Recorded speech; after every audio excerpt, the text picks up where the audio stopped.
నమస్తే. 498A చట్టం ఇది భార్యాభర్తల మధ్య చిచ్చు పెడుతోందా లేకపోతే వీళ్ళు కోరుకునే విధంగా ఉందా?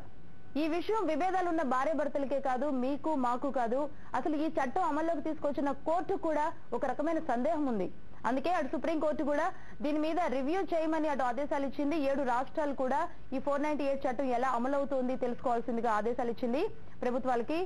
నిన్న మొన్న మధ్య కూడా రీసెంట్ గా ఏపీ హైకోర్టు కూడా దీని మీద ఆదేశాలు ఇచ్చింది 498A చట్టం ఎలా అమలవుతుందని. అసలు 498A చట్టం అంటే ఏంటి, అసలు దీన్ని ఎలా అమల్లోకి తీసుకొచ్చారు, దీని గురించి మనతో మాట్లాడడానికి మన స్టూడియోలో ఉన్నారు రుక్మాచారి గారు, save India family foundation general secretary, అలాగే జి అపర్ణ బాధితురాలు మనతో ఉన్నారు, అలాగే సివిఎల్ నరసింహారావు గారు మనకి ఫోన్ లైన్ లో అందుబాటులో ఉంటారు, ప్రముఖ న్యాయవాది ఆయన. ఇక దేవి గారు సామాజిక కార్యకర్త, ఆవిడ కూడా ఇప్పుడే యాడ్ అవుతున్నారు మనతో పాటు. ముందుగా మనం చూస్తే కనుక అసలు 498A చట్టం అంటే ఏంటి, దీని అమల్లో లోపాలు నిజంగానే ఉన్నాయా, ఉంటే అది అసలు ఎక్కడ జరుగుతోంది, దీనికి అసలు ఎలాంటి సవరణలు చేయాలి అనేది మనం ఈ రోజు 6 టీవీ డ్రైవ్ లో తీసుకున్నాం. ఈ డ్రైవ్ లో 498 చట్టం గురించి మనం మాట్లాడుకోవాలి అంటే అసలు సుప్రీంకోర్టు సూచనల ప్రకారం 498A సెక్షన్ గురించి మాట్లాడుకోవాలి అంటే మనం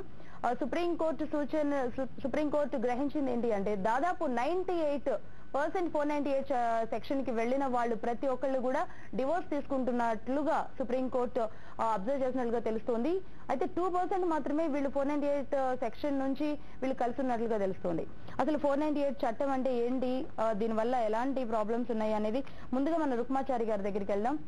రుక్మాచారి గారు, మీకు 498A చట్టం గురించి ఎలాంటి అవగాహన ఉంది? ఈ చట్టం 1983లో వచ్చింది.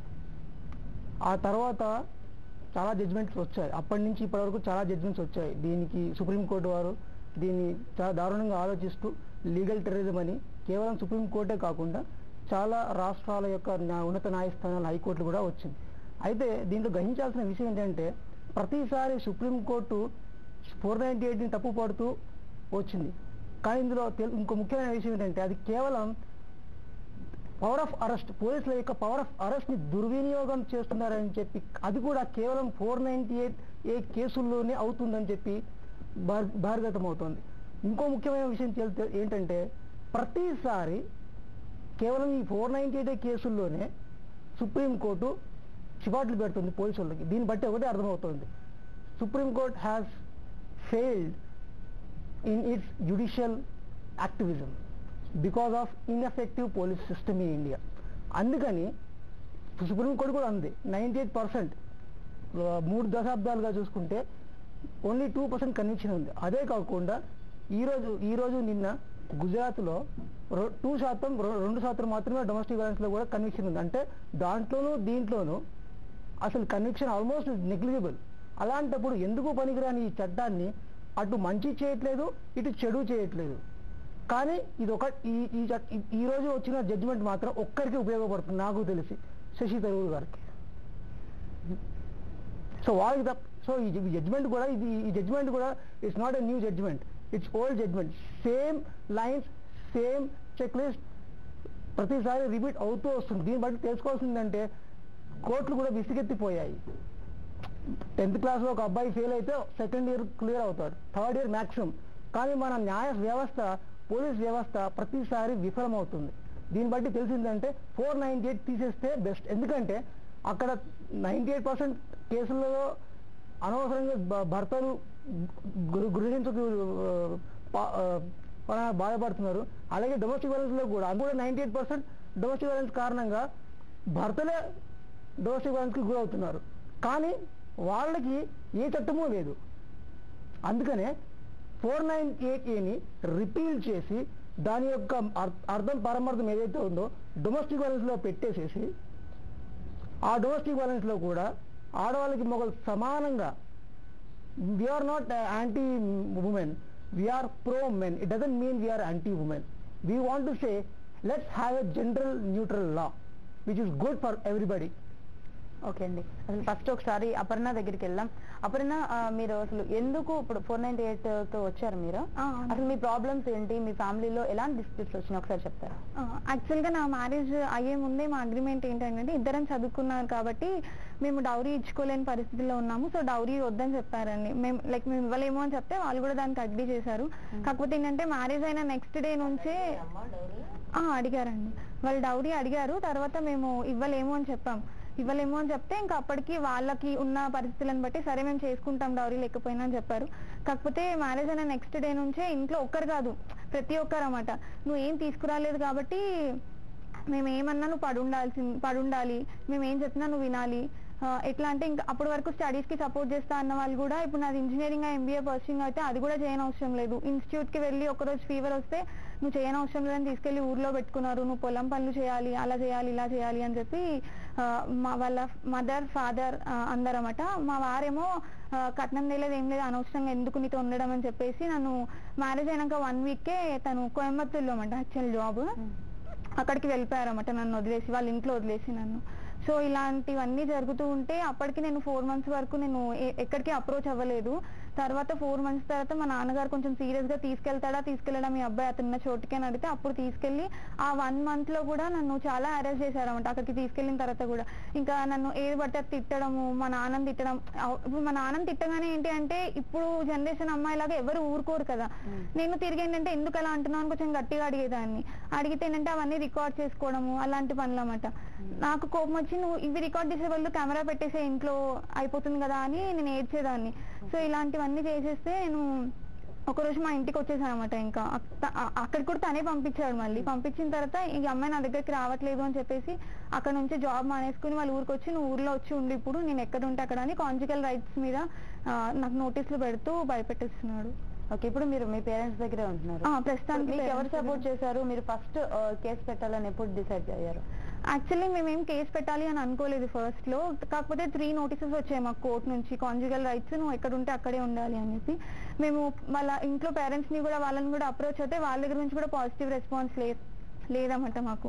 లేకపోతే ఇంకా అప్పుడు ఏం చేయాలో తెలియక 498 గురించి ఫస్ట్ యాక్చువల్ గా మేము ఒక మహిళా సంఘంని ఐద్వా అని ఉంది అక్కడికి వెళ్ళి మేము మాట్లాడాము. అక్కడ కూడా వాళ్ళు రాకపోతే నెక్స్ట్ పోలీస్ స్టేషన్ వరకు వెళ్ళాల్సి వచ్చింది. ఇప్పుడు కౌన్సిలింగ్ పిలిస్తే రాలేదు, కౌన్సిలింగ్ కి పిలిస్తే రాలేదు. మీరు ఇప్పుడు పోలీస్ స్టేషన్ వెళ్ళిన తర్వాత మీరు కేసు పెట్టాలనుకున్నప్పుడు మీ పోలీసుల నుంచి ఎలాంటి రెస్పాన్స్ ఉంది? వాళ్ళు మీకు ఏమైనా కౌన్సిలింగ్ ఇవ్వడం జరిగిందా? యాక్చువల్ గా పోలీస్ దగ్గరికి నేను వెళ్ళడమే, నేనేం కేసు పెడతాను అరెస్ట్ చేయమని చెప్పలేదు. అక్కడికి కూడా నేను ఓపిక్ గా కౌన్సిలింగ్ అనే పిలిపిమని అడిగాను. సో వాళ్ళు కూడా దానికి ఓకే చెప్పారు. కాకపోతే అంత పాజిటివ్ రెస్పాన్స్ ఏం లేదు. ఇప్పుడు నేను కేసు పెట్టాను, ఆయన ఉన్నాడు 3 days ఉన్నారంట, తర్వాత మళ్ళీ వెళ్ళిపోయాడు. ఇప్పుడు వరకు నో రెస్పాన్స్. నాకు యాక్చువల్గా వేస్ట్. మీరు ఓకే 498 కి వెళ్ళారు మీరు. ఇప్పుడు ఫైనల్ గా మీరు ఏం కోరుకుంటున్నారు? మీ హస్బెండ్ తరపు నుంచి 498 త్రూ వెళ్తున్నారు మీరు. ఆ 498 అంటే ఎలా ఉంటది? వాళ్ళని అరెస్ట్ కూడా చేసే ఛాన్సెస్ ఉన్నాయి 498 లో. అలా చేయడం మీకు ఇష్టమేనా? ఆ తర్వాత మళ్ళీ మీరు అసలు కలిసి ఉండాలనే అనుకుంటున్నారా తనతో? నేను ఇప్పటికీ ఇంకా కలిసి ఉండాలనే అనుకుంటున్నాను. అయితే 498 వల్ల యాక్చువల్లీ ఏంటి అంటే ఇప్పుడు మా వారిది 80% ఉన్నా మిగతా 20% ఏంటంటే ఇంట్లో వాళ్ళందరిది కూడా ఉంది. ఇప్పుడు వాళ్ళు ఏమంటున్నారంటే మేము ఫర్దర్ ఇన్వెస్టిగేషన్ చేస్తేనే వాళ్ళందరి మీద యాక్షన్ తీసుకోగలము అంటున్నారు. ఇప్పుడు ఇంట్లో జరిగిన విషయాలకి నేనే కాదు ఏ అమ్మాయినా వాళ్ళకి సాక్ష్యం చూపించలేదు. సో ఏంటంటే అందరి మీద లైక్ అట్లీస్ట్ కూర్చోబెట్టి పిలిపించి అన్న కౌన్సిలింగ్ ఇవ్వాలి. ఇప్పుడు మేము పట్టించుకోము అంటే ఇది ఎప్పటికీ నెవర్ ఎండింగ్ ఉంటుంది. బట్ నాకైతే ఇంకా కలిసి ఉండాలనే ఉంది. కాకపోతే పెళ్లికి ముందు ఏం మాటిచ్చాడో దాని ప్రకారం సాగి ఇద్దరు మ్యూచువల్ అండర్స్టాండింగ్ ఉంటే చాలు. ఓకే, అంటే మీ హస్బెండ్ మెంటాలిటీ తెలిసే ఉంటది. 1 వీక్ ఏనా మీరు కలిసి ఉంది? పెళ్ళైన తర్వాత 1 వీక్, పెళ్లి తర్వాత. ఇప్పుడు మాత్రం అంటే ఇన్ని కౌన్సిలింగ్ రాని అతను ఇప్పుడు చేంజ్ అవుతాడు అని అనుకుంటున్నారా? నేను అక్కడ అంటే ఆ వాతావరణంలో ఉన్న రోజులు అతను మారడు. ఇక్కడికి వచ్చి ఇక్కడ ఎన్విరాన్మెంట్ చూస్తే ఖచ్చితంగా నాతో ఉంటే నేను మార్పించుకోగలను అని అనుకుంటున్నాను. ఆ అవకాశం ఇవ్వట్లేదు. కాదమ్మా, మీకు 498 ఏ పెట్టమని ఎవరు చెప్పారు? డొమెస్టిక్ వైలెన్స్ పెట్టకుండా. నేను డొమెస్టిక్ వైలెన్స్ దగ్గర కూడా వెళ్ళానండి. అక్కడ కూడా వెళ్తే అక్కడ వాళ్ళు ఏమన్నారంటే మీకు కాంజుగల్ రైట్స్ ఆల్రెడీ నోటీస్ వచ్చింది కదా, ఆ నోటీస్ వస్తే ఎలా చెప్తున్నారు అంటే మోస్ట్లీ చాలా తెలివిగా లాయర్ నుంచి నోటీస్ పంపించాడు. ఆ నోటీస్ పంపించాడు అంటే అర్థం ఏంటంటే మీకు డైవర్స్ ఇవ్వాలనే ఇంటెన్షన్ అతనిలో ఉంది అని చెప్పాడు అనమాట. లైక్ డైవర్స్ ఇచ్చే ఇంటెన్షన్ లేకపోతే పెద్దవాళ్ళని ఎవరైనా పిలిపించి మాట్లాడేవాడు. మీ పెళ్ళై 6 months కదా అయింది, ఎందుకు సడన్ గా పంపిస్తాడు అని అన్నమాట. కాకపోతే వాళ్ళు అవి ఏమీ చేయలేదు, డైరెక్ట్గా మాకు నోటీస్ వచ్చింది. మీకు ఒకవేళ ఆర్టికల్స్ రిటర్న్ అవన్నీ కావాలి అనుకుంటే మాత్రం అప్పుడు డొమెస్టిక్ వైలెన్స్కి రండి.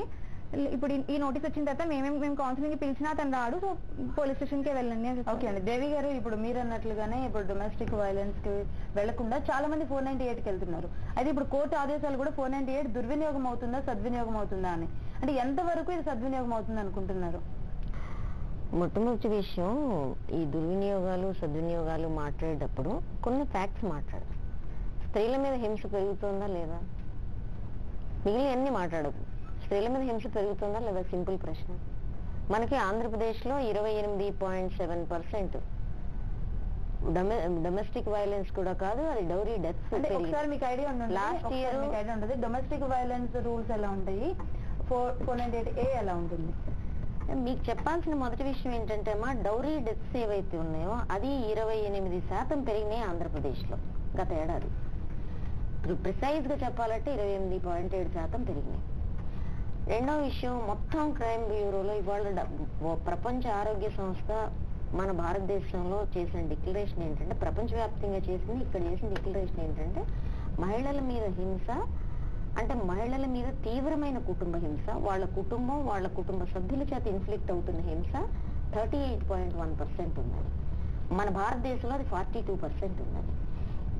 ఈ అబ్జర్వేషన్స్ ఒక ఏమాత్రం మనతో సంబంధం లేని ఒక బయట సంస్థ చేసింది, WHO ప్రామాణికం. ఈ నేపథ్యంలో మనం కుటుంబ హింసను ఎట్లా చూడాలి, ఆ కుటుంబ హింసను చూడడంలో ఉండే దృక్పథాలు, దీన్ని అర్థం చేసుకోకుండా సద్వినియోగాలు దుర్వినియోగాల గురించి మాట్లాడదు. రెండో విషయం ఏంటంటే, 490 డౌరీ ప్రొహిబిషన్ యాక్ట్, ఆ తర్వాత 498A వచ్చిన తర్వాత దాదాపు 10 ఏళ్ళు 20 ఏళ్ళు డొమెస్టిక్ వైలెన్స్ యాక్ట్ తీసుకురావాలని నిర్ణయం చేసింది ఈ దేశంలో మహిళా సంఘాలు తప్ప మిగిలిన వాళ్ళు ఎవరు కాదు.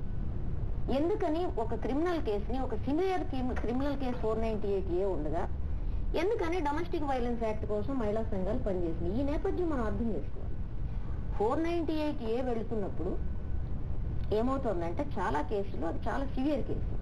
సివియర్ డొమెస్టిక్ వైలెన్స్ ఆడవాళ్ళ మీద ఉన్నప్పటికీ ఎక్కువ సందర్భాల్లో మన భారతదేశంలో ఆడవాళ్ళు ఎకనామిక్ గా డిపెండెంట్ గా ఉంటారు, పిల్లల్ని వదిలిపెట్టి రాలేరు. వీటన్నిటినీ గమనంలో పెట్టుకొని ఎక్కువ సందర్భాల్లో కాన్ఫ్లిక్ట్ రిజల్యూషన్ కోసం, అంటే వాళ్ళు మళ్ళీ రికన్సిల్ చేసే అవకాశం ఉన్నప్పుడు మనకేంటంటే అహం ముందు పనిచేస్తుంది, మగాహం పనిచేస్తుంది, అత్తవారనే అహం పనిచేస్తుంది.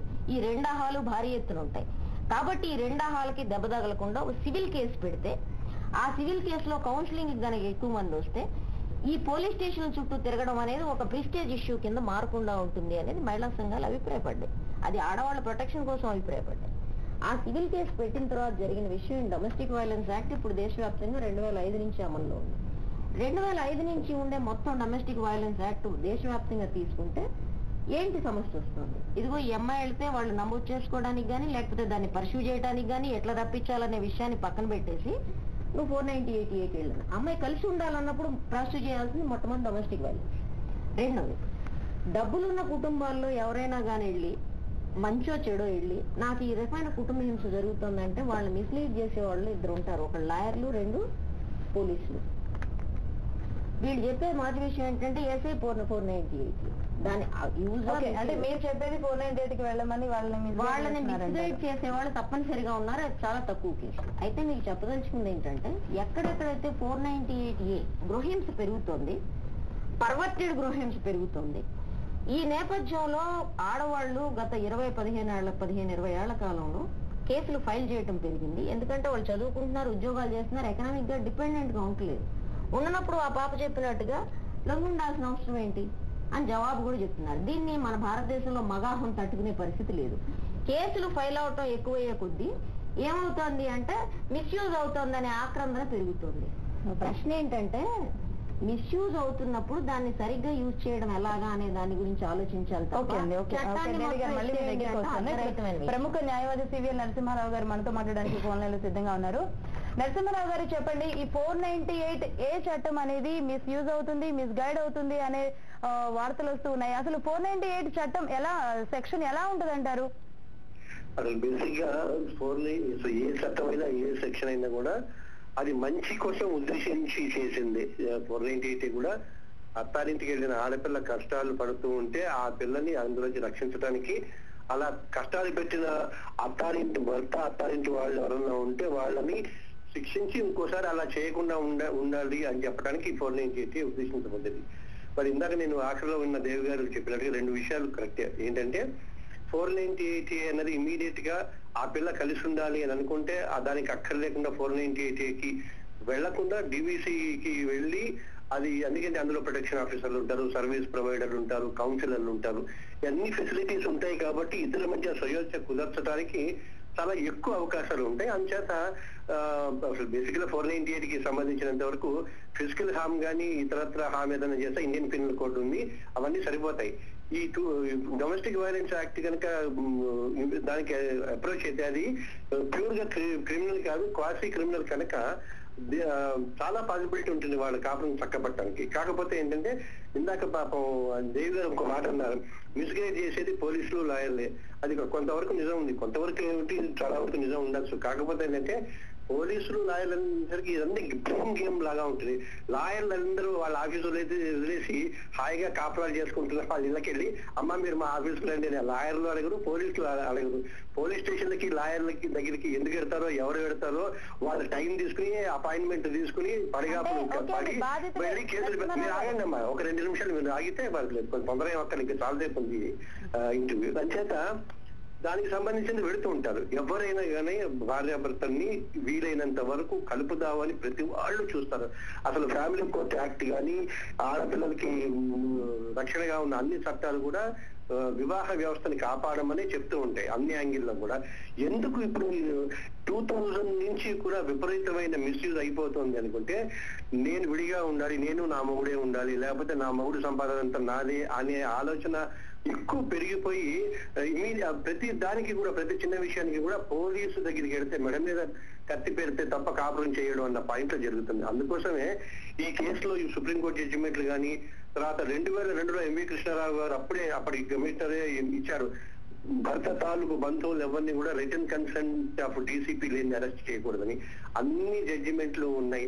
అంతెందుకు జస్టిస్ బిఎస్ఏ స్వామి గారు, జస్టిస్ టి యతిరాజన్ గారు 2006లోనే ఈ 498 గురించి ఆలోచించమని పార్లమెంట్ కి లా కమిషన్ కూడా అఫీషియల్ గా రికమెండ్ చేశారు. ఇవన్నీ జరుగుతున్నాయంటే ఎక్కడో అక్కడ ఇప్పుడు మాలాంటి వాళ్ళ ఏదో కడుపుండో లేకపోతే ఆడపిల్లల మీద ఆక్రోశం వెలగొట్టడానికో కాదు, దేశం మొత్తం మీద జరుగుతున్న కేసుల్ని దృష్టి పెట్టి. అంతెందుకు పోలీస్ వాళ్ళ వెబ్సైట్ లో కూడా వాళ్ళు స్పెసిఫిక్ గా గైడ్ లైన్స్ ఉన్నారు. అమ్మా తల్లులారా మీరు వచ్చి మీకు మిమ్మల్ని ఎవరైతే ఇబ్బంది పెట్టారో వాళ్ళ మీద కంప్లైంట్ వేయండి, కానీ మొత్తం ఫ్యామిలీ మెంబర్స్ ని అసలు పెళ్లికి కూడా అటెండ్ కానీ విదేశాల్లో ఉన్న వాళ్ళని, తర్వాత ఎప్పుడో ఈ పెళ్లి కంటే ముందే పెళ్లి అయిపోయి వెళ్ళిన వాళ్ళని, పెళ్లి కాకుండా ఉన్న వాళ్ళని, 80-90 ఏళ్ల మామగారుల తల్లిదండ్రులని మొత్తం సకుటుంబ సపరివారంగా ఈ కేసులో వేయటం మూలంగా అసలు నిజమైన కేసుల్లో ఎవరైతే బాధపడుతున్నారో వాళ్ళకి సింపతి పోతుంది. అంతెందుకు ఇవన్నీ కూడా వాళ్ళ స్కోర్స్ సెటిల్ చేసుకోవడానికి పోలీస్ స్టేషన్ లో బెదిరింపుల కోసం ఇవన్నీ జరుగుతున్నాయి. And apart from that 41A CRPC వచ్చిన తర్వాత ఏదైనా కేసు రిజిస్టర్ కాగానే నోటీస్ ఇవ్వాలి. అసలు ఎన్ని కేసుల్లో పోలీసు వాళ్ళు ఇలా చేస్తున్నారు, కోర్టులు ఎందుకు అడగట్లేదు? ఏం లేదమ్మా, ఏ కేసు అని ఇందాక ఒక మంచి మాట అండి. ఎప్పుడైతే ఒక చట్టాన్ని పర్ఫెక్ట్ గా యూజ్ చేయటం మొదలు పెడితే మిస్యూజ్ కి ఆస్కారం ఉండదు. ఇప్పుడు ఒకరి మీద ఒకరు బ్లేమ్ చేయటం కాదు, ఆడపిల్లల పరిస్థితి చాలా దారుణంగా ఉంది. ఇప్పుడు ఫ్యామిలీ కోర్టులలో డైవర్స్ కానీ ఆర్సీఆర్ కానీ, ఇందాక అపర్ణ అనే అమ్మాయి అండి, ఆయన ఆర్సీఆర్ కేసు వేసేదండి. ఆర్సీఆర్ అంటే రెస్ట్రిక్షన్ ఆఫ్ కాంజుగల్ రైట్. సరే ఓకే అని ఒప్పుకుంటా అని చెప్పి సాయంత్రం వెళ్ళిపోవచ్చు కదా ఆ పిల్ల, అతను డైవర్స్ వేయాల. సరే ఇవన్నీ ఇండివిజువల్ కేసెస్ నేను టచ్ చేయటం నా ఉద్దేశం కాదు. ఎందుకంటే డివిసికి సంబంధించినంత వరకు 3 రోజుల్లో ఇంటరిమ్ రిలీఫ్ కావాలి, 60 రోజుల్లో కేసులు డిస్పోజ్ ఆఫ్ కావాలి, ఫ్యామిలీ కోర్టులలో 3 నెలల సమ్మరీ ప్రొసీడింగ్స్ లాగా కావాలనుకుంటే ఏళ్ల తరబడి జరుగుతున్నాయి. ఇందులో ఎవరిని బ్లేమ్ చేయాలంటే నేను కరెక్ట్, మీరు కాదు, లాయర్లు కరెక్ట్, పోలీసులు కరెక్ట్, మహిళా సంఘాలు బ్యాడ్ అనకుండా అందరం కలిసి ఎక్కడో ఇప్పుడు తప్పు పలానా చోట జరుగుతోందని అందరికీ తెలుసు. ఆ తప్పుని సరిదిద్దడానికి, ఆడపిల్లల కన్నీళ్లు తొడవటానికి కనుక మనం కూర్చోవటం మొదలు పెడితే అంతేందుకు నాకు ఎంత బాధ అనిపిస్తుంటే, ప్రతిరోజు కోర్టుకి వెళ్ళినప్పుడల్లా గిల్టీగా ఫీల్ అవుతుంటున్నాను. చిన్న పిల్లలు అంటే ఆడపిల్లలు, తర్వాత ఎంత అప్పుడే పెళ్ళైన వాళ్ళు, 1-2 ఏళ్ల వాళ్ళు ఆడపిల్లలు తిరగటం, మగపిల్లలు తిరగటం. అలాగే 498లో ఆడబిడ్డలు వాళ్ళ కాపరాలను వదిలేసుకుని మగుళ్ళు వాళ్ళని వదిలేస్తే అన్నకి చెల్లెలు గాను అక్కగాను పుట్టిన నేరానికి 498 లో కోర్టు చుట్టూ తిరగడం కేసులు కూడా చూశాను. వాళ్ళు ఆడపిల్లలుగా, అదే సుప్రీంకోర్టు కూడా మొన్న ఎన్సీఆర్బి రికార్డ్స్ ప్రకారం చెప్పింది, ఇన్ని లక్షల మంది ఆడపిల్లలు అరెస్ట్ చేశారు. వాళ్ళు ఆడవాళ్ళగా, ఆడవాళ్ళంటే భార్యలు ఒక్కడే కాదు, ఆడవాళ్ళంటే అమ్మలు, అత్తలు, ఆడబిడ్డలు, తోడికోడళ్ళు.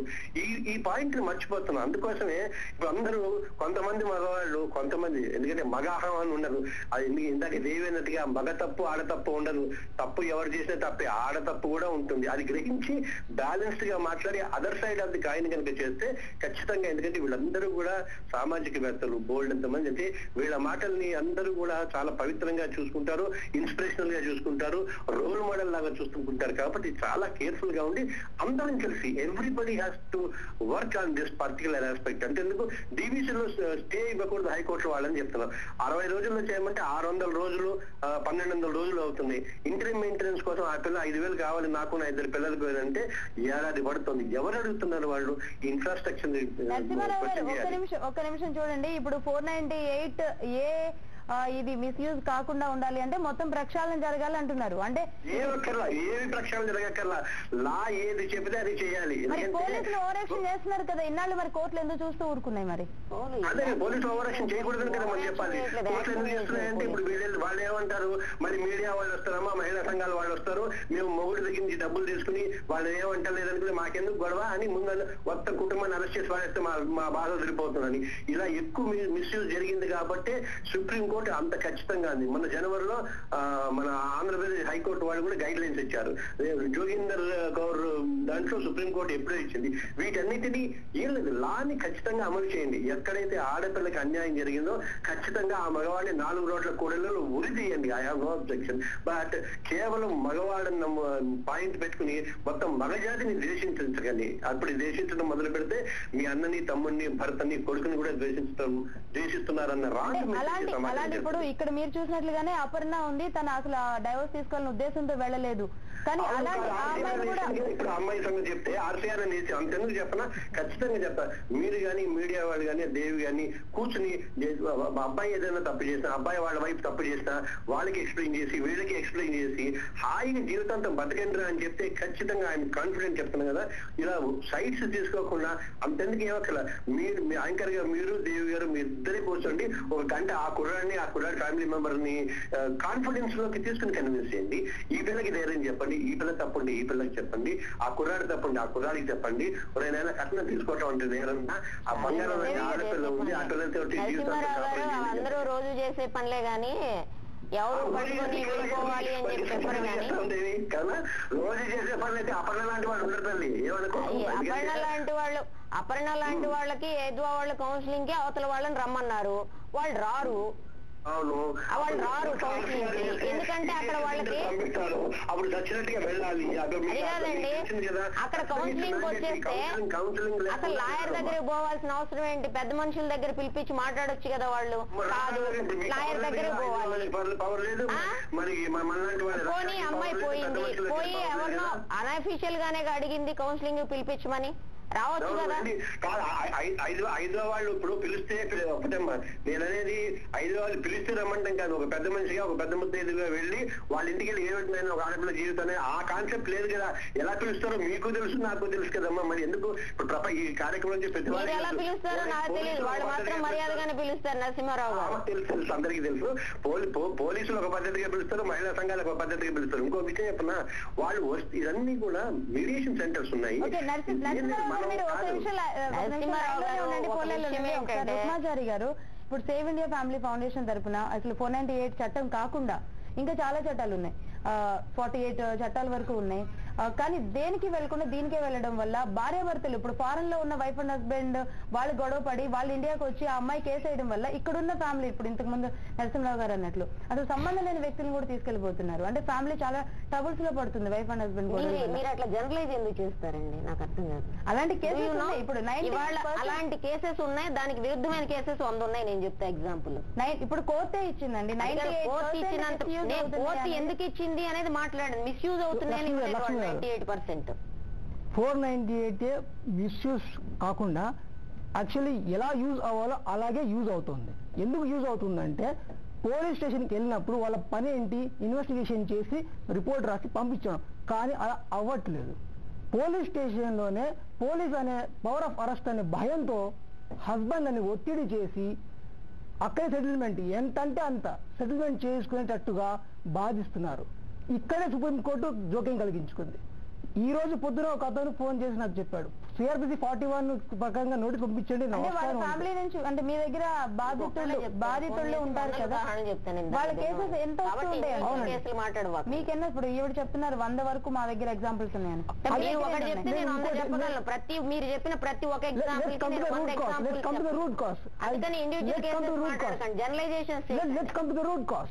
Now, if I want to buy నేను ఇప్పుడు ఒక మొబైల్ కొనాలనుకోండి, ఫర్ ఎగ్జాంపుల్ బైక్ కొనాలనుకోండి, నాకు లైసెన్స్ ఉందా, మోటార్ వెహికల్ యాక్ట్ ఉందా, అవన్నీ చూస్తాం. కానీ మన దురదృష్టవస్తుంది ఏమో కానీ పెళ్లి అనే దానికి వెళ్ళేటప్పుడు మ్యారేజ్కి సంబంధించిన లాస్ ఎవరు పట్టించుకోరు, మగ ఆడ ఎవరు పట్టించుకోరు. యాజ్ లాంగ్ యాజ్ పెళ్లి సజావుగా జరిగితే బాగుంటుంది. కానీ ఎప్పుడైతే అది పెళ్లి విఫలం అవుతుందో దాన్ని నేర ప్రవృత్తిగా మార్చేసి హస్బెండ్ ని నేరస్తుడిగా ముద్రిస్తారు. ఏదో పొద్దున మార్నింగ్ 9 to 6 ఆఫీస్కి వెళ్ళేవాడు, ఐటీ కంపెనీ ల్యాప్టాప్ పెట్టుకుని పని చేసుకునేవాడు సడన్ గా ఆఫీస్కి హెచ్ఆర్కి లెటర్స్ పంపిస్తూ ఉంటారు. ఇది హెరాస్మెంట్. ఫర్ ఎగ్జాంపుల్ ఇక్కడే చూసుకోండి, ఆర్సీఆర్ అన్నారు అంటే వీళ్ళు అలాంటి కేసు పెడుతున్నారంటారా? అదే చెప్తున్నాను కదా, కంప్లైంట్ తీసుకుంటారు, ఎఫ్ఐఆర్ రిజిస్టర్ చేయరు, పోలీసుల ద్వారా ఒత్తిడి చేసి సెటిల్మెంట్ కోసం ప్రయత్నిస్తుంటారు. నేను దీన్ని భిన్నంగా చెప్తాను. పోలీస్ స్టేషన్లన్నీ మొట్టమొదటి 498A సంబంధించిన కంప్లైంట్ రాగానే వితిన్ 3 days వాళ్ళు దాని మీద ఎంక్వైరీ చేసి దాని మీద కేసు ఫైల్ చేయాలి, అరెస్ట్ చేయాలి. బ్లడ్ వూండ్స్ తో ఇన్ఫ్లిక్టెడ్ బ్లడ్ వూండ్స్ తో ఏ మైళ్ళు వచ్చినా ఇమీడియట్ గా అరెస్ట్ ఇవ్వాలి. ఇంతవరకు నేను స్వయంగా చేస్తున్న కేసుల్లో కూడా ఇంతవరకు ఏడాదైనా అరెస్ట్ చేయని కేసులు ఉన్నాయి. కాబట్టి మాట్లాడద్దు, మేము 100 ఎగ్జాంపుల్స్ చెప్పగలం. రెండో విషయం, పోలీసులు అడ్డాలుగా మారుతున్న మాట వాస్తవం. దేనికి మారుతున్నాయి? అమ్మాయిలు బెదిరించడానికి మారుతున్నాయి. ఎందుకమ్మా 498A పెట్టేది? అందుకనే 1,20,000 మంది ఆత్మహత్యలు చేసుకున్నారు. అందుకనే 1,20,000 మంది భర్తలు ఆత్మహత్యలు చేసుకుంటున్నారు. 10 లక్షల మంది ఆడవాళ్ళు ఆత్మహత్యలు చేసుకున్నారు. దాని మీరు తప్పు చెప్తున్నారు. మీరు మీడియాని ఫేస్ చేసినప్పుడు అబద్ధాలు చెప్పకూడదు. 42,000 ఆడవాళ్ళు ఆత్మహత్యలు చేసుకుంటారు. 1,20,000. టైం పీరియడ్ చెప్తున్నారు, మీరు అబద్ధాలు మాట్లాడకండి. టైం పీరియడ్ చెప్పండి. ఇక్కడ ఉందండి, చెప్పండి మీ టైం పీరియడ్ చెప్పండి. నేను స్టాటిస్టిక్స్ చెప్తాను. నేను సుప్రీంకోర్టు ఆర్డర్ లో చూసి చెప్తున్నానండి.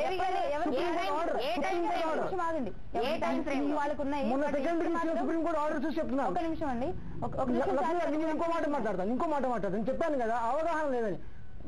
మోటార్ బైక్ కొనేటప్పుడు పెళ్లి చేసుకునేటప్పుడు చాలా ఇక్కడ చూడండి పెళ్లికి కట్నము గురించి అడిగినప్పుడు నిషా శర్మ అనే ఒక women empowerment women empowerment icon అని నిషా శర్మ 2001 లో బీజేపీ వాళ్ళు కాంగ్రెస్ వాళ్ళు పాఠాల పుస్తకాలు రాశారు. మరి ఆమె నిదర్శనంగా తీసుకొని అదే రోజు ఆమె చేసినట్టు పోలీస్ స్టేషన్కి వెళ్ళి కట్నం అడుగుతున్నాడని చెప్పి DB3 కేసు ఎందుకు ఫైల్ చేయలేదు? నెంబర్ 1. నెంబర్ 2, తను ఏమంటుంది, ఆర్సీఆర్ నోటీస్ వచ్చిన తర్వాత తను ఏమంది, ఆర్సీఆర్ అంటే నువ్వు ఎక్కడ ఉండాలి అక్కడే. అది తప్పు. Even though she's educated, maybe good because ill advice. Devi garu చెప్పినట్టు ఇల్ అడ్వైస్ నేను చెప్పట్లేదు, దేవి గారు చెప్పట్లేదు. Malimat Commission report, page number 23, line number 9. The 400 is misused not because of the law but because of the harsh behavior of the police and ill advice of the lawyers. This is not my view, it's law commissions. అయిపోయిందా చెప్పటం? Okay, మీరు చెప్పండి. మొట్టమొదటి విషయం ఏంటంటే, ఇన్ని కమిటీలు ఏ కమిటీలు వేసినా వాటన్నిటిలో ఫ్యాక్ట్ ఈజ్ విమెన్ మీద వైలెన్స్ పెరుగుతోంది, డొమెస్టిక్ వైలెన్స్ పెరుగుతోంది. డొమెస్టిక్ వైలెన్స్ పెరుగుతున్నప్పుడు భయంకరమైన క్రూరత్వం కుటుంబాల్లో ఉన్నప్పుడు 498A అనేది స్క్రాప్ చేయటం గానీ డైల్యూట్ చేయటం గానీ సరైంది కాదు భారతదేశ పరిస్థితుల్లో. సుప్రీంకోర్టు జడ్జిమెంట్ లో అంటే మీరే మాట్లాడతారు, మీరే మాట్లాడండి,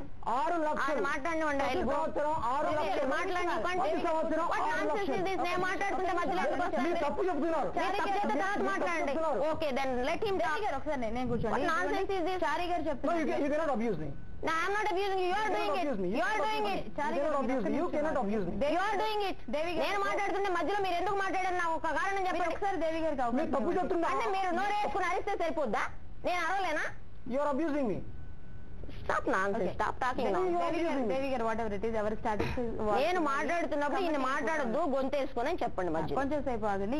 ఇదే విషయం కొంపల్లో కూడా జరుగుతుంటుంది 24 గంటలు. ఓకే అండి, కానీ కరెక్ట్ చెప్పారు దేవి గారు. అయితే ఇప్పుడు స్టాటిస్టిక్స్ ఫాలో అవ్వాలంటారు. నేను స్టాటిస్టిక్స్ ఫాలో అవ్వండి, కోర్టు ఇచ్చింది. ఒక విషయం చెప్తున్నాను, ఇంతవరకు వీళ్ళు చెప్తున్న సుప్రీంకోర్టు జడ్జిమెంట్లు ఒక భాగం. రెండో భాగం ఇంతకంటే ఈక్వల్ రెండో సైడ్ ఉన్నాయి జడ్జిమెంట్లు. ఆ జడ్జిమెంట్లు ఏంటంటే ఈ దేశంలో విమెన్ కి సంబంధించిన ఫ్యామిలీ చట్టాలు అమలు పరచట్లేదు. వీళ్ళు ఇచ్చిన కమిటీ నివేదికలు ఏవైతే ఆ లిస్టు చదివారో ఆ లిస్టు మొత్తంలో తీసి బయట పెట్టండి, మొత్తం రిపోర్ట్లు బయట పెట్టండి. దాంట్లో ఉన్న మిగిలిన పార్టీలు ఏంటి, అవెందుకు పక్కన పెడుతున్నారు? దాంట్లో ఏమున్నాయి? చాలా స్పష్టంగా ఉన్నాయి. ఏంటది? పోలీసులు ఎంక్వైరీలు చేయట్లేదు, అరెస్టులు చేయట్లేదు, ఎవిడెన్స్లు తీసుకురావట్లేదు. ఎవిడెన్స్లు ఎందుకు తీసుకురావట్లేదు? ఆ అమ్మాయి చెప్పింది. ఆ అమ్మాయి చెప్పిందే కాదు, 100 కేసుల్లో ఎందుకని ప్రూవ్ కావట్లేదు? ఎందుకని ప్రూవ్ కావట్లేదంటే మనం ఇళ్లలో చేసేవి బయటకు తీసుకురావడానికి మన కుటుంబ వ్యవస్థ ఏదైతే ఉందో దీంట్లోంచి బయటకు రావు. Point number 1. నెంబర్ 2, ఆడవాళ్ళు పోలీస్ స్టేషన్కి వెళ్ళి నా మీద కుటుంబ హింస జరుగుతుంది అంటే ఇవాళ కూడా రిజిస్ట్రేషన్ చేయటం జరగట్లేదు. చాలా రిలక్టెంట్ గా రిజిస్ట్రేషన్ చేస్తారు. చేసిన తర్వాత అరెస్టులు జరగవు. ఒకవేళ అరెస్టులు జరిగినా కాంక్రీట్ ఎవిడెన్స్ తో కేసును ప్రవేశపెట్టరు. కాంక్రీట్ ఎవిడెన్స్ తో కేసు ఎప్పుడైతే ప్రవేశపెట్టలేదో కేసులు అందుకు ఫెయిల్ అవుతాయి. ఈ దేశంలో అవినీతి ఉందనే విషయం పైనుంచి కింద వరకు అందరికీ తెలుసు. ఎంతమంది కేసుల్లో శిక్షలు పడ్డాయా? కాబట్టి శిక్షలు పడకపోవటం అనేది హింస లేదనడానికి నిదర్శనం కాదు. శిక్షలు పడకపోవడానికి కారణం ఏంటంటే పోలీస్ ఎంక్వైరీ సరిగ్గా జరగకపోవటం. ఇంకో విషయం చెప్తాను మీకు. ఐక్యరాజ్య సమితి UN విమెన్ ఏదైతే ఉందో 2010లో ఏదైతే ఫామ్ అయిందో అది చాలా స్పష్టంగా ఇన్ పర్స్యూట్ ఆఫ్ జస్టిస్ ఒకటి ఇండియా మీద, in pursuit of justice globally ప్రచురించింది. ఇండియా స్టాటిస్టిక్స్ చూస్తే దయనీయంగా మన జ్యుడిషియరీలో గానీ పోలీస్ వ్యవస్థలో గానీ విమెన్ లేరు. లేకపోవడం వల్ల ఏమవుతుంది? బయాస్డ్ గా, వివక్షతాపూరితంగా కుటుంబాన్ని సేవ్ చేయటం అనే పేరు మీద ఏవైతే బయలుదేరుతున్నాయో ఇవన్నీ ఈ కుహనా సంస్థలన్నీ, వీళ్ళందరూ కలిపి చేస్తున్న అల్లరి వల్ల అసలు వాళ్ళకు ఉండాల్సిన మినిమం రైట్స్ కానీ వాళ్ళు బయటకు వచ్చి మాట్లాడుతున్న పరిస్థితి కానీ లేకుండా పోతుంది. హింసను అనుభవిస్తూ 498A కేసులో చట్టం ఒక్క సందర్భంలో మాత్రమే అమలు అవుతుంది మా 100 కేసుల్లో. ఆ అమ్మాయి చచ్చిపోతే తప్ప 498A అమల్లోకి రాదు. ఆ అమ్మాయి బతుకున్నంత కాలం అది మిస్యూజ్ అవుతున్నట్టు ఇట్లాంటి వాళ్ళు మాట్లాడుతున్నంత కాలం ఇన్వెస్టిగేషన్ సరిగా జరిగే అవకాశమే లేదు. ఎందుకంటే ఒక నిమిషం దేవి గారు, బేగంపేట ఇన్స్పెక్టర్ ధనలక్ష్మి, మహిళా ఇన్స్పెక్టర్ ధనలక్ష్మి గారు ఫోన్లలో సిద్ధంగా ఉన్నారు. ధనలక్ష్మి గారు చెప్పండి, మీ దగ్గరికి నెల రోజుల్లో దాదాపు ఎన్ని కేసులు ఇలాంటివి వస్తుంటాయి భర్త వేధింపులకు సంబంధించి? వీటిల్లో మీరు దేన్ని 498 సెక్షన్ కింద మీరు తీసుకుంటారు? అసలు ఫస్ట్ టైం కౌన్సిలింగ్ లాంటివి ఇస్తుంటారా? ఎలా ఉంటుందండి మీ దగ్గరికి వచ్చిన కేసుల మీద? మాకు ప్రతిరోజు ఒక 6-7 పిటిషన్స్ వస్తాయండి. ప్రతి పిటిషన్ కి హస్బెండ్ ని, వైఫ్ ని ఇద్దరిని కూర్చోబెట్టి 3-4 సిట్టింగ్స్, మాక్సిమం ఒక 5-6 సిట్టింగ్స్ వేసిన తర్వాత మాక్సిమం కలపడానికి ప్రయత్నం చేస్తాం. అరెస్ట్ కి ఎట్టి పరిస్థితుల్లో మేము ప్రిఫరెన్స్ ఇవ్వం. ఓకే, అంటే 498 కి ఎప్పుడు వెళ్తారు? ఫస్ట్ మీరు సిట్టింగ్స్ కౌన్సిలింగ్ అంటున్నారు కదా, మరి 498 కి ఏ స్టేజ్ లో తీసుకెళ్తారు? అంటే మాక్సిమం ఆ అమ్మాయికి ఇష్టం లేకుండా ఆ అబ్బాయి బిహేవియర్ చేంజ్ చేసుకోకపోతే అప్పుడు కేసు రిజిస్టర్ చేయడానికి చూస్తాం. ఓకే అండి, మరి మీరు పిలిచినా సరే వాళ్ళు రాని సందర్భాలు ఏమైనా ఉంటాయా? ఇప్పుడు మన దగ్గర ఒక బెస్ట్ ఎగ్జాంపుల్ అపర్ణ ఉంది. తను చాలా సార్లు పోలీసులను కలిసి కౌన్సిలింగ్ రమ్మంటే కూడా వాళ్ళ తరపున ఎవరు రాలేదట. అలాంటి సందర్భాలు కూడా మీ దగ్గర ఫేస్ చేస్తే అప్పుడు ఏ స్టేజ్కి వెళ్తారు, ఏ స్టెప్కి వెళ్తారు? అపర్ణని అడగండి, నేను వాళ్ళది కేసు 4 times సిట్టింగ్స్ పెట్టి తర్వాతనే కేసు కావాలి మేడం నాకు ఖచ్చితంగా అంటేనే రిజిస్టర్ చేస్తాం. ఓకే, సిట్టింగ్ లో ఎవరన్నా వచ్చారా? మరి మేము 3 times రిక్వెస్ట్ చేస్తే అప్పుడు వచ్చారు మేడం, వాళ్ళు వచ్చి మాట్లాడారు. మాట్లాడిన తర్వాత నెక్స్ట్ టైం మళ్ళీ అంటే యాక్చువల్గా వాళ్ళతో పాటు ఎవరో వేరే జడ్పీటీసీ ఎవరో వాళ్ళ తీసుకొచ్చారన్నమాట. వాళ్ళ ఎవిడెన్స్ తోని మేము యాక్చువల్గా మాకు పెళ్లికి ముందే ఏం చెప్పారో అలా ఉండండి, మేమేం వాళ్ళని ఎక్కువ అడగట్లేదు, ఏం లేదు, ఇద్దరు మంచిగా జాబ్ చేసుకోండి అని చెప్తే వినలేదు. మేడం కూడా చాలా కన్విన్స్ చేశారు, వినలేదు. వినకుండా వాళ్ళ ఎవిడెన్స్ తో అతన్ని తీసుకెళ్తారు. కాబట్టి ఇప్పుడు మీది సిట్టింగ్స్ చాలా వరకు అలా చేస్తా అన్నారు. ఒక sitting madam, like once, only once. Okay, only one. Dhanalakshmi గారు, ఇప్పుడు 498 సెక్షన్ ఒకవేళ మీరు తీసుకుంటే గనక ఇప్పుడు వాళ్ళ భర్తల తరపున మీరు ఎవరెవరిని అరెస్ట్ చేస్తారు, ఎలా ఉంటుంది మీ ప్రాసెస్, ఎలా ఉంటుంది? ఫస్ట్ మేము అరెస్ట్ చేస్తే భర్తను మాత్రం అరెస్ట్ చేస్తామండి. అది కూడా అతని మీద క్రైమ్ ఎస్టాబ్లిష్ అవుతేనే అరెస్ట్ చేస్తాము. తర్వాత place visit, matrimonial house visit చేసి టోటల్ ఎంక్వైరీ చేసిన తర్వాత పై ఆఫీసర్స్ పర్మిషన్ తీసుకున్న తర్వాతనే ఇల్లాస్ గానీ ఎస్టాబ్లిష్ అయితే మాత్రమే అరెస్ట్ చేస్తాం. కానీ ఎంక్వైరీస్ ఏం చేయకుండానే వాళ్ళు ఎవరి పేర్లు చెప్తే వాళ్ళని అరెస్ట్ చేస్తున్నారనే అపవాదు ఉంది మరి మీ మీద, పోలీసుల మీద. వాళ్ళు 100 మంది పేర్లను పెడితే ఎట్లా అరెస్ట్ చేస్తాం చెప్పండి? Is it possible? చేయరు అట్లా చేయరు. ఎందుకంటే నాకు తెలిసి ఇప్పుడు ఎల్డర్లీ అని చెప్పారు ఇందాక, పెద్దవాళ్ళని అరెస్ట్ చేసినారు. లేదు, 3.95 ఎవరైతే మొత్తం ఈ కేసుల్లో అరెస్ట్ అయిన పెద్దవాళ్ళు ఉన్నారో, సీనియర్ సిటిజన్స్ అబౌవ్ 60 ఉన్నారో, వాళ్ళ సంఖ్య 3.95 క్రైమ్ బ్యూరో రికార్డ్స్. కాదండి, అలాంటి కేసెస్ చాలా ఉండకపోతే 7 స్టేట్లు ఎందుకు స్పందిస్తే సుప్రీంకోర్టు ఎందుకు స్పందిస్తుంది? దాని గురించి దేవి గారు ఇప్పుడు ఒక షార్ట్ బ్రేక్ తీసుకుందాం. Stay with us.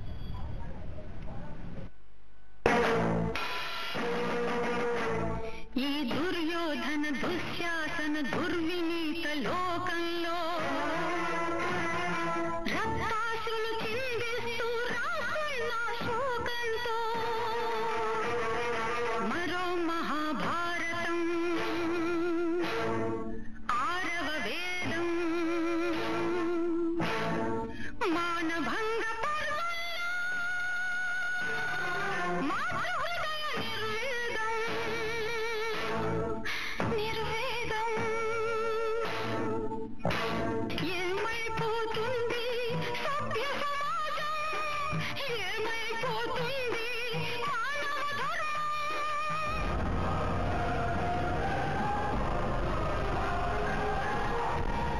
ప్రతిరోజు పండుగ రోజే సరదాలు తోడుంటే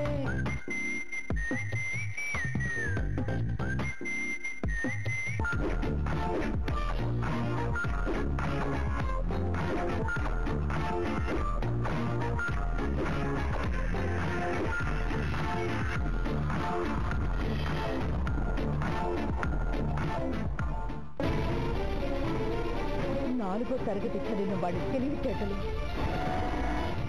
ఇలా ఉందా? కాకతీయ దిగ్విజయ స్తంభమెత్తిన జోరుకల్, కళా సాంస్కృతిక సాహితీ పరిమళాల విరిచల్, వరంగల్ వార్తాహారం ఎప్పటికప్పుడు.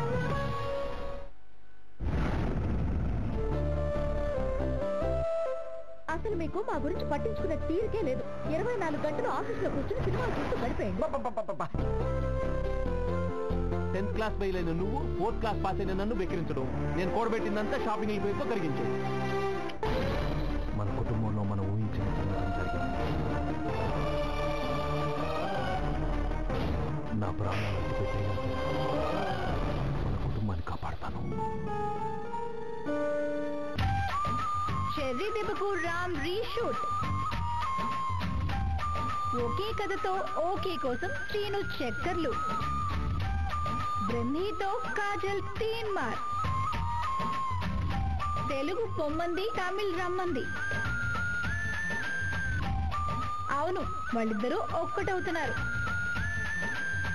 క్లోజప్ ఈరోజు రాత్రి 8:30 don't miss to watch.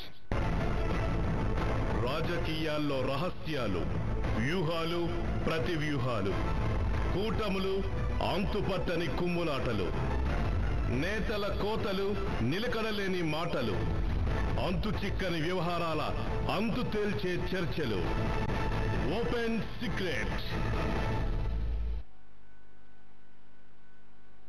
498A ఇప్పుడు సుప్రీంకోర్టు చెప్పినా, 7 రాష్ట్రాల్లో హైకోర్టులు చెప్పినా, ఇప్పుడు మన ఏపీ హైకోర్టు చెప్పినా సరే 98% ఎవరైతే ఉంటారో వాళ్ళందరూ కూడా డైవర్స్ తీసుకుంటున్నారు. ఎందుకు తీసుకుంటున్నారంటారు? 498 అనేది కుటుంబంలో ఎక్స్ట్రీమ్ క్రుయాలిటీ ఉన్నప్పుడు వేసే ఫెయిల్. ఎక్స్ట్రీమ్ క్రుయాలిటీ జరిగినప్పుడు ఎవరు తిరిగి కాపురం చేయమని అమ్మాయిలకి సలహాలు చెప్పరు, ఎందుకంటే ఆ తర్వాత బతుకుతారో లేదు చెప్పలేము. అంటే మొత్తం ఇండియా మొత్తంలో 98% ఇండియా మొత్తంలో 98% కాదమ్మా. మీరు స్టాటిస్టిక్స్ ఎట్లా రీడ్ చేస్తున్నారు? రిజిస్టర్ అయిన కేసుల్లో, కోర్టుకు వెళ్ళిన కేసుల్లో, కోర్టుకి రిజిస్టర్ అయిన తర్వాత కోర్టుకి వెళ్లే కేసుల సంగతి మనం మాట్లాడాలి. కోర్టుకి వెళ్ళిన కేసు ఇవాళ డొమెస్టిక్ వైలెన్స్ జరుగుతున్నది. మన 42% WHO లెక్క ప్రకారం ఉంటే దాదాపుగా 45% అని మన నేషనల్ శాంపుల్ సర్వే చెప్తుంటే డొమెస్టిక్ వైలెన్స్ కి ఎరవుతున్న మహిళలు రిజిస్టర్ అవుతుంది 6%. ఆ 6% లో మీరు చెప్పేది కోర్టుకి ఎన్ని వెళ్తాయి, డొమెస్టిక్ వైలెన్స్ కిందకి ఎన్ని వస్తాయి, మొత్తం కలిపి 1% దాటవు. ఆ 1% లో 98% మీరు మాట్లాడుతున్నారు. అంటే కోర్టుల వరకు ఎందుకు వెళ్ళట్లేదు అంటారు? కోర్టుల వరకు ఎందుకు వెళ్ళట్లేదంటే ఒకటి ఈ కోర్టుల వరకు ఎందుకు వెళ్ళట్లేదంటే ఒకటి, భారతదేశంలో ఆడవాళ్ళు కొట్టినా తన్నినా రిజిస్టర్ చేయడానికి ఇష్టపడరండి. అది బ్రేకబుల్ పాయింట్కి వచ్చినప్పుడు మాత్రమే ఇష్టపడతారు సామాన్య మహిళలందరూ. రెండోది, వాళ్ళు ఏదో వెండిక్టివ్ గా మగాళ్ళ దగ్గర నుంచి డబ్బులు గుంజేసి వీళ్ళు ఓవర్ ద నైట్ అయిపోదాం అనుకునే వాళ్ళ గురించి మాట్లాడాలంటే, పెళ్ళాల దగ్గర నుంచి డౌరీలు గుంజేసి ఓవర్ ద నైట్ అయిపోదాం అనుకునే వాళ్ళ గురించి కూడా మాట్లాడాల్సి ఉంటుంది. కేసులు రెండు వైపులు ఉంటాయి అట్లాంటి. కానీ మనం మాట్లాడాల్సిన అంశం ఏంటంటే 498A ఒక ప్రత్యేకమైన పరిస్థితుల్లో ఆడవాళ్లు వెళ్ళినప్పుడు నువ్వు రిజిస్టర్ చేసుకోవడానికి ఎందుకు అడ్డం పడుతున్నావు? దీనికి చాలా స్పష్టంగా అధ్యయనాలన్నీ చెప్తున్న అంశం ఏంటంటే, ఒకటి, జ్యుడిషియరీలో గాని పోలీస్ వ్యవస్థలో గాని అంతర్లీనంగా ఉన్న పురుషాధిక్య భావజాలం ఏదైతే ఉందో ఇది ఆడవాళ్ళని అసలు కేసు రిజిస్టర్ చేయకుండా కుటుంబంలో ఎట్లా ఆపుతుందో. ఇప్పుడు మీరు పుట్టింటికి వెళ్ళి నేను భర్త మీద అన్నాను అనుకో, ఎవరు సాధారణంగా భారతదేశంలో వెళ్ళి నువ్వు కేసు పెట్టమ్మా అని చెప్పరు. మొదట సర్దుకుపోమ్మా అని చెబుతారు అమ్మాయికి. ఆ తర్వాత కుదరని పరిస్థితుల్లో మాత్రమే వాళ్ళు వెళ్తారు. ఇన్నిసార్లు కేసులకి, కోర్టులకి, పోలీస్ స్టేషన్లు తిరగడం ఎవరికి ఇష్టం ఉండదు, ఎవరు రిపోర్టింగ్కి వెళ్ళరు. అందువల్ల రిపోర్టింగ్ చాలా లో రిపోర్టింగ్ మంది, మొత్తం ప్రపంచ దేశాల్లో మన లో రిపోర్టింగ్ డొమెస్టిక్ వైలెన్స్. తర్వాత వెళ్ళిన తర్వాత జరిగే విషయం ఏంటి, నీకు ఇన్వెస్టిగేషన్ ఉండదు, సానుభూతి ఉండదు పోలీసుల దగ్గర నుంచి. జ్యుడిషియరీ అసలు చాలా భయంకరమైన పరిస్థితుల్లో వ్యవహారం చేస్తుంది. జ్యుడిషియరీకి సంబంధించిన బయాస్ అంటే ఒక న్యాయ వ్యవస్థ తనలో ఇన్బిల్ట్ అయిన పురుషాధిక్యతని సంరక్షించే అంశాలు ఏవైతే ఉంటాయో వీటి గురించి కంపేర్ చేస్తూ ఐక్యరాజ్య సమితి అధ్యయనంలో 2 అంశాలు చెప్పారు. ఒకటి, దళితులు వీళ్ల పట్ల జరిగే కేసుల్లో ఎక్కువ కన్విక్షన్ రావడానికి, అగ్రవర్ణాల పట్ల జరగకపోవటానికి ఏ రకమైన వివక్షత కారణం అవుతుందో, స్త్రీల పట్ల జరిగే నేరాల్లో రేప్ కేసులతో సహా కన్విక్షన్ రేటు 13 ఉందని మర్చిపోవద్దు. కాబట్టి 13% రేప్ కేసులో కూడా రేప్ కేసు బయట జరుగుతుంది, కానీ 13% కన్విక్షన్.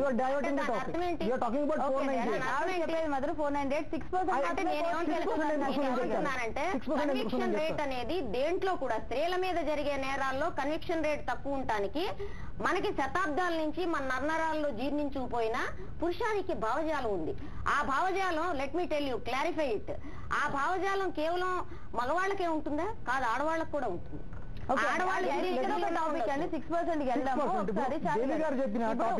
మహిళా ఆధిక్యం, పురుషాధిక్యం అంటున్నారు కాబట్టి ఇప్పుడు మహిళా సంఘాలు, ఐద్వ సంఘాలు చాలా ఉన్నాయి. బట్ ఇప్పుడు కొత్తగా సేవ్ ఇండియా ఫ్యామిలీ ఫౌండేషన్ 2005 నుంచి వచ్చింది. ఓకే, అంటే ఇలాంటి కేసెస్ కూడా వస్తున్నాయి అంటే ఇప్పుడు పురుషులు కూడా ఇబ్బందులు పడుతున్నారు అనుకోవచ్చు కదా దేవి గారు? ఇక్కడ పాయింట్ నెంబర్ 1, ఒక్క నిమిషం. ఓకే, చెప్పండి. ఒకటి, దీనికి పురుషులు కూడా ఇబ్బంది పడుతున్నంత మాత్రాన సేవ్ ఇండియా ఫ్యామిలీస్ వస్తాయి, భార్యాభర్తల సంఘాలు వస్తాయని నేను అనుకోను. పురుషులు ఇబ్బందులు పడడం వల్ల రావటం లేదు. కొంతమందికి ఎక్కడి నుంచి వస్తారు, ఎక్కడి నుంచి వస్తారండి? 1,20,000 మంది చనిపోతే ఎక్కడి నుంచి వస్తారు? ఆయన మాట్లాడమనండి. మీరు ఒక్క నిమిషం, మీరు సర్వే రిజల్ట్ చెప్తున్నారు, మీరు యూఆర్ ఫేసింగ్ ద మీడియా. మీరు ప్రజల్ని ఉద్దేశించి మాట్లాడేటప్పుడు అబద్ధాలు మాట్లాడకూడదు. స్టాటిస్టిక్స్ తప్పు మీరు చెప్తున్నాను. మీరు రిపోర్ట్ తీసుకురండి. 42% మీరు సర్వేలో మీరు చెప్తున్నారు కదా, ఆ సర్వే ఏంటి సర్వే? డొమెస్టిక్ వైలెన్స్ కి సంబంధించిందే కదా. డొమెస్టిక్ వైలెన్స్ అంటే ఒక అమ్మాయి, నేను చెప్తానండి, ఒక అమ్మాయి మ్యాట్రిమోనియల్ కాకుండా పేరెంటల్ హోమ్ లో కూడా ఈ 42% లో almost 80% domestic violence happening at not matrimonial but parental home. కానీ అందులో మిగతా 20% అది 6% మ్యాట్రిమోనియల్ అవుతుంది, ఆ కేసులో అవుతున్నాయి. So don't pool the public here. మీకు ఇది 42% మ్యాట్రిమోనియల్ కాకుండా డొమెస్టిక్ వైలెన్స్ ఇళ్లలో అవుతుందని నేను చెప్పానా? Killed and abused by spouses that is not domestic violence, that is called dowry death. If మీరు మహిళా సంఘాలు అంటున్నారు, శశి థరూర్ 3 4 months నుంచి he is roaming free. Why you are not raising the voice? మేము రేజ్ చేయలేదని ఈయనకి ఎవరు చెప్పారండి? 304B అని అది కాదు, మీరు టాపిక్ డైవర్ట్ చేస్తున్నారు. ఎవరు చెప్పారు? మీరు డైవర్ట్ చేస్తున్నారు. 498 గురించి మాట్లాడుతున్నారు, 304 అంటున్నారు. ఎవిడెన్స్ గురించి మాట్లాడుతున్నారు. అక్కడ ఎవిడెన్స్ లేనప్పుడు ఎవిడెన్స్ ఉండే అవకాశం లేదు కుటుంబంలో. చారి గారు, మనం అంటే అనేది ఎవరిని టార్గెట్ చేయొద్దండి. సర్వే డీటెయిల్స్ ఏవైతే ఉన్నాయో you are misinterpreting the facts and bluffing the public here. తెలుగులో చెప్పండి. ఇప్పుడు దేవి గారు చెప్పినట్లుగానే మీరు కోర్టుకు వెళ్లే 6% వాటిల్లోనే మీరు ఇన్ని పర్సెంటేజ్లు తీస్తూ ఉన్నారు అంటున్నారు. మరి దీంతో మీరు ఏకీభవిస్తారు? రిజిస్టర్ అవుతుంది, అది NSS డేటా. ఈ 6% లో కూడా చూసుకుంటే యాజ్ పర్ డేటా ప్రకారంగా మళ్ళీ సేమ్ 98% ఫాల్స్. 98% ఫాల్స్ కాదు, 98% సాక్ష్యాధారాలు లేకవో వీళ్ళని ఊరు మీదకి వదిలిపెట్టారు. కరప్షన్ కేసుల్లో, రేప్ కేసుల్లో వదిలిపెట్టినట్టుగా సాక్ష్యాధారాలు ప్రవేశపెట్టకుండా ఎంక్వైరీ మీరు చెప్పేసేయండి, ఊరు తీసేస్తారు, అయిపోతుంది. భారతదేశం అమ్మాయి వచ్చి చెప్తుంది, వాడు ఊరు తీసేసేయండి. మేము ఊరు తీసేయమని చెప్పాలి. మీరు అదే అంటున్నారు. మరి మీరు కోర్టునే తప్పు పడుతున్నారు. ఫస్ట్ పోలీసులు తప్పు పట్టారు, ఇప్పుడు కోర్టును తప్పు పట్టారు. This India is not a patriarchal society. ఇది పురుష ఆధిపత్య సొసైటీ కాదు, మ్యాట్రిమోనియల్ సొసైటీ. ఒక మగవాడు పుట్టితే వాడిని పెంచి పోషించి నువ్వు మగాడిగా బతకాలి, పెద్ద అందరినీ పోషించాలి. ఓన్లీ రెస్పాన్సిబిలిటీస్ మాత్రమే ఇస్తారు, కానీ రైట్స్ ఇవ్వరు. ఒకసారి అపర్ణ దగ్గరికి వెళ్దాం. అపర్ణ, మీరు చెప్పండి. ఇప్పుడు లాయర్స్ మాట్లాడారు, పోలీస్ ఇన్స్పెక్టర్ మాట్లాడారు, ఇప్పుడు ఐద్వా నుంచి దేవి గారు మాట్లాడుతున్నారు, సారీ సామాజిక కార్యకర్త కూడా మాట్లాడుతున్నారు. ఆయన ఫ్యామిలీ ప్రాబ్లమ్స్ ఎలా ఉంటాయి 498కి వెళ్తే ఎలా ఉంటాయి. ఇప్పుడు టోటల్ గా మీకు ఏమనిపిస్తుంది? 498 సెక్షన్ అంటే నాకు వీళ్ళకి తెలిసినంతగా తెలియకపోవచ్చు. కాకపోతే ఏంటి అంటే ఇప్పుడు నేను కేసు పెట్టి ఇన్ని రోజులైంది, మా ఆయనను ఒక్కరిని తీసుకొచ్చారు, లోపలేసారని వెళ్ళిపోయాడు. అలా కాదు, అదొక కంటిన్యూస్ ప్రాసెస్కి వెళ్ళి దానికి ఒక సొల్యూషన్ కావాలి with in maximum like 1 or 2 months లో. ఎందుకు అంటే ఇప్పుడు ఇదంతా వాళ్ళు కేసు పెట్టి అంతా అయ్యే వరకు 2 years అంటే like it's just waste of time. నాది వేస్ట్, లైఫ్ వేస్ట్ అయిపోతుంది. సో నాకేంటంటే ఈ సెక్షన్ వల్ల ఏంటి అంటే తొందరగా సొల్యూషన్ చూపించి అట్లీస్ట్ లైక్ ఇంకొక ఏదైనా ఇన్వెస్టిగేషన్ ఉంటే కూడా ఆ ప్రాసెస్ తొందరగా కంప్లీట్. ఇప్పుడు ఇన్వెస్టిగేషన్ అంటే I can't get the proofs for them to show. ఇప్పుడు నేను ఇంట్లో మా అత్తయ్య నాకు షాంపూ అయిపోయింది అంటే సర్ఫ్ వేసుకుని స్నానం చేయమని చెప్పింది, నేను అలానే చేసా 1 week. ఇప్పుడు దానికి ప్రూఫ్ అంటే పక్కింటి వాళ్ళకి తెలియదు, ఎవరికి తెలియదు. ఆమె ఒప్పుకుంటుందా ఒప్పుకోదు, ఇంట్లో ఉన్నది మేము 3. సో అట్లాంటి వాటికి proofs I can never get in my life. So ఏంటి అంటే ఇన్వెస్టిగేషన్ అని కాదు, కొన్ని సవరణలు చేసి ఇది అట్లీస్ట్ యూస్ఫుల్ అయ్యేలా పెట్టాలి. ఇప్పుడున్న పరిస్థితి వేస్ట్ అనిపిస్తుంది నాకు. ఎక్కడికి వెళ్ళినా ఉపయోగపడలేదని ఆవిడ బాధ, ఉపయోగపడిపోతుందని. నేను ఆల్రెడీ కేసు పెట్టి 2 months అవుతుంది. 2 months నుంచి ఆయన జస్ట్ కేసు రిజిస్టర్ చేశాను అంతే. దాని తర్వాత ఏమైంది, దాని తర్వాత మాకు రెస్పాన్స్ ఏం రాలేదు అక్కడ నుంచి. అండ్ ఇందాక సార్ అన్నట్టు వాళ్ళు కట్నం అడగగానే నువ్వు ఎందుకమ్మా టీవీకి పెట్టాలంటే ఎవరు అలా ఆలోచించారు. నార్మల్ లైక్ ఇండియన్ సిటిజన్స్ అంటే అదేదో పెద్దవాళ్ళు కూర్చొని మాట్లాడుకుంటారు కదా అన్నట్టుగానే ఉంటది. ఏ అమ్మాయినా ఎంత చదువుకున్నా కూడా. పెళ్లి అంతా జరుగుతుంది. పెళ్లి మండపంలో మా వదిన మా మమ్మీ లైక్ 1500 శారీ పెట్టింది తనకి. ఇదా పెట్టేది అని చెప్పి అందరి ముందు అనింది పెళ్లి మండపం. నేను అప్పటికప్పుడు తీసుకొచ్చి డీవీ వాళ్ళని తీసుకొచ్చి వీళ్ళు కట్నం అడుగుతున్నారని చెప్పి చూపించలేను కదా. నిషా శర్మ అలాగే చేసింది కదా. నిషా శర్మ అంటే 100లో 1 అమ్మాయికి మాత్రమే ధైర్యం ఉంటది అలా చేయడానికి. ఆమె గురించి పాఠ్య పుస్తకాల్లో పెట్టారు. ఆ తర్వాత 2009లో 2010లో అవన్నీ ప్రాక్టికల్ గా వర్కౌట్ కావండి. ఏ అమ్మాయి అయినా ఏంటి అంటే డైరెక్ట్ గా కోర్టుకి వెళ్ళాలి. ఇప్పటికి కూడా తను ఫస్ట్ వెళ్ళాడు కోర్టుకి, కానీ నేను వెళ్ళలేదు. తను వెళ్ళి అమ్మాయి చట్టాలు తెలిస్తే మీరు కాపురం చేయమని అంటే పెళ్లి సంవత్సరాలు గడవలేదు కదండి. పెళ్లి చేసుకునేటప్పుడు పెళ్లికి సంబంధించిన చట్టాలని మనం నేర్చుకోవాలి. మనమే కాదు, మొగాల ముందు మేము చట్టాల కోసం పెళ్లి చేసుకోలేదు. పెద్ద మనుషుల మధ్యన కూర్చుని ఒక మాట మీ కేసెస్ లో అంటే అన్ని ఇలానే ఉంటాయా? సివియారిటీ చాలా తేడాలు ఉంటుందమ్మా. ఆ అమ్మాయి కేసు ఒక రకంగా చెప్పాలంటే డొమెస్టిక్ వైలెన్స్ కౌన్సిలింగ్ తో వాళ్ళు వింటే ఎక్కువ సందర్భాల్లో వినరు, పరిష్కారం అయ్యే కేసు అది ఒకటి. రెండో విషయం ఏంటంటే సివియారిటీ చాలా ఎక్కువగా ఉంటుంది కేసుల్లో. అంటే ఫిజికల్ గా మొత్తం దెబ్బలు, జాకెట్లు వెనకాల వాతలు ఇవన్నీ చాలా ఉంటాయి. అట్లాంటి కేసెస్ లో మాత్రం తప్పనిసరిగా డైవోర్స్ తీసేసుకోమని చెప్తాం. ఎందుకంటే వాళ్ళే మారిపోరు. ఈ అమ్మాయి తిరిగి వెళ్తే ఈ అమ్మాయి బతికొచ్చే అవకాశం ఉండదు. ఈ డొమెస్టిక్ వైలెన్స్ స్టాటిస్టిక్స్ అన్నింటిని పక్కన పెట్టేసి నేను చెప్పాను కదా, డౌరీ డెత్స్ ఆంధ్రప్రదేశ్లో 28.7% పెరిగాయి గత ఏడాదికి. ఒక ఏడాదిలో 28.7%, ఆంధ్రప్రదేశ్ హైయెస్ట్ లో ఉంది. ఓకే, మీ ఎక్స్పీరియన్స్ లో 498A వెళ్ళిన తర్వాత కలిసి ఉన్న దంపతులు ఎంతమంది ఉన్నారు? 498A వెళ్ళిన తర్వాత దాదాపుగా కలిసి ఉండటం అనేది సాధ్యం కాదు కనుకనే డొమెస్టిక్ వైలెన్స్ యాక్ట్ ని మహిళా సంఘాలు తీసుకొచ్చినాయి. మహిళా సంఘాలు డొమెస్టిక్ వైలెన్స్ యాక్ట్ తీసుకొచ్చిన తర్వాత మాత్రమే ఇవన్నీ ఫామ్ అయ్యి. సరే, ఇప్పుడు ఎవరు దానికి వెళ్ళకుండా డైరెక్ట్ తప్పండి, తప్పు. మీరు అక్కడ పొరపాటు. డొమెస్టిక్ వైలెన్స్ అనేది ఇంట్లో ఉన్న పని మనిషి పెట్టినా సరే అది కేసుగా తీసుకుంటాం. అమ్మా, డొమెస్టిక్ వైలెన్స్ యాక్ట్ అనేది నువ్వు నీకు సొంత కుటుంబం మీద పెట్టొచ్చు, భర్త కుటుంబం మీద, మగవాళ్ళ మీద, ఎవరి మీద పెట్టొచ్చు. డొమెస్టిక్ వైలెన్స్ కి వెళ్తున్న కేసులు ఉన్నాయి. డొమెస్టిక్ వైలెన్స్ కి వస్తున్న సమస్య ఏంటంటే, డొమెస్టిక్ వైలెన్స్ కానీ 498A కానీ దానికి ఇంప్లిమెంటింగ్ ఆఫీసర్స్ లేరు, దానికి సెపరేట్ ఫండింగ్ లేదు, దానికి సెపరేట్ ఇన్వెస్టిగేషన్ లేదు. కాబట్టి ఫ్యామిలీ ఏదైతే ఉందో, భారతదేశంలో మనకు ఉండే మైండ్ సెట్ ఏంటంటే, కుటుంబం ఏదైతే ఉందో ఈ కుటుంబంలో ఉండే ఏ అంశాన్ని బయట వేస్తే అది ఆడదాని తప్పే, అది చావనన్నా చావాలి కానీ బయట వేయకూడదు, అది మన కాన్సెప్ట్. సో ఫైనల్ గా మీరు 498 ఎలా ఉంటే బాగుంటుందని చెప్తున్నారు? 498 ని డైల్యూట్ చేశారు. డైల్యూట్ చేయకుండా దాన్ని స్ట్రింజెంట్ గా అమలు చేయాలా? చాలా ఈయన అబద్ధాలు, ఈయన్ని ఒక విషయం చెప్పండి, నోరు విప్పితే అబద్ధం అని మాట్లాడితే మర్యాదగా ఉండదు. మర్యాద మీరు అబద్ధం అంటే కాదా? మర్యాదగా మాట్లాడండి. ప్రతినిధిగా మీకు ఏదైతే తెలియదు, పబ్లిక్ ని తప్పుదారి పట్టించేటప్పుడు ఆపడం నా బాధ్యత.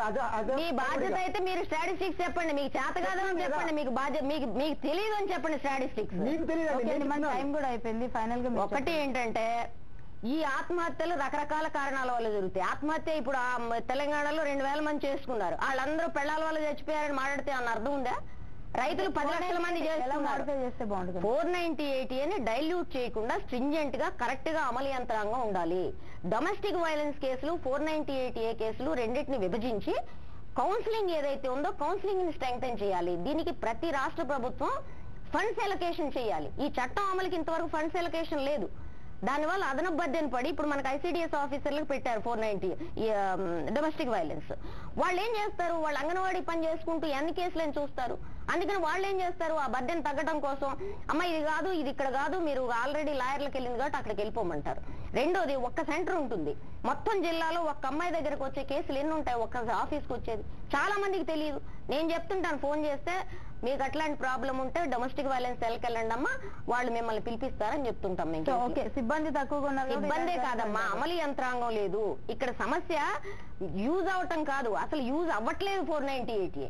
498A స్ట్రిక్ట్ గా అమలు అవటానికి, నిష్పక్షపాతమైన ఎంక్వైరీ చేయటానికి, ఆడా మగ తేడా లేకుండా ఏదైతే నేరం జరిగిందో అది కుటుంబంలో కొట్టినంత మాత్రాన ఆడవాళ్ళ మీద నేరం జరగలేదని. ఫైనల్ గా 498 ఎలా ఉంటే బాగుంటుంది అంటారు?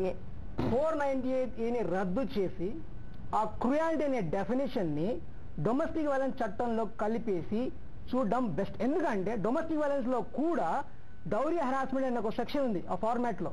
Okay, it's nothing but duplication of law here. అయితే ప్రతిసారి ఏమవుతుందంటే 498తో పాటు same cut paste copy, xerox copy అక్కడ పోతుంది, ఇక్కడ పోతుంది. డొమెస్టిక్ వైలెన్స్ సివిల్ కేసు, అది ఇది క్రిమినల్ కేసు. నేను అదే అంటున్నాను.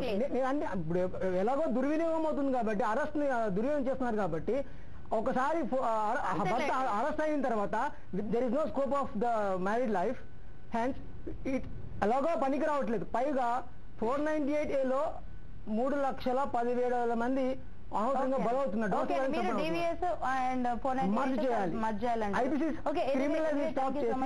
గారు, thank you very much. And Chari garu, Praneetha, thank you very much.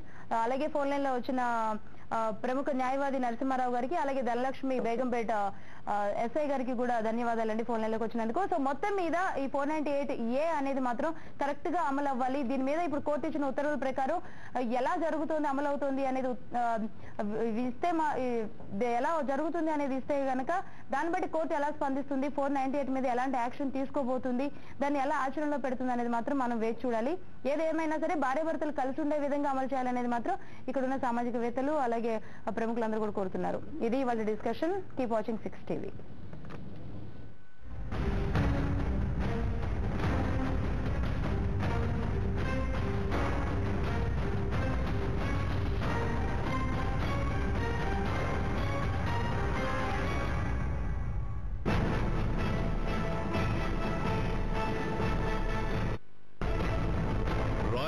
రాజకీయాల్లో రహస్యాలు, వ్యూహాలు, ప్రతి వ్యూహాలు, కూటములు, అంతుపట్టని కుమ్ములాటలు, నేతల కోతలు, నిలకడలేని మాటలు, అంతు చిక్కని వ్యవహారాల అంతు తేల్చే చర్చలు.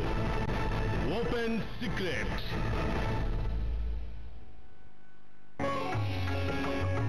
మీ రాశి ఏం చెబుతోంది?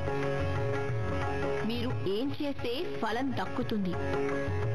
ఆరోగ్య సమస్యలు, కుటుంబ సమస్యలు, విద్య, ఉద్యోగం, ఉన్నతి అన్నిట్లో మీ స్థానం ఎక్కడ? ప్రతి సమస్యకు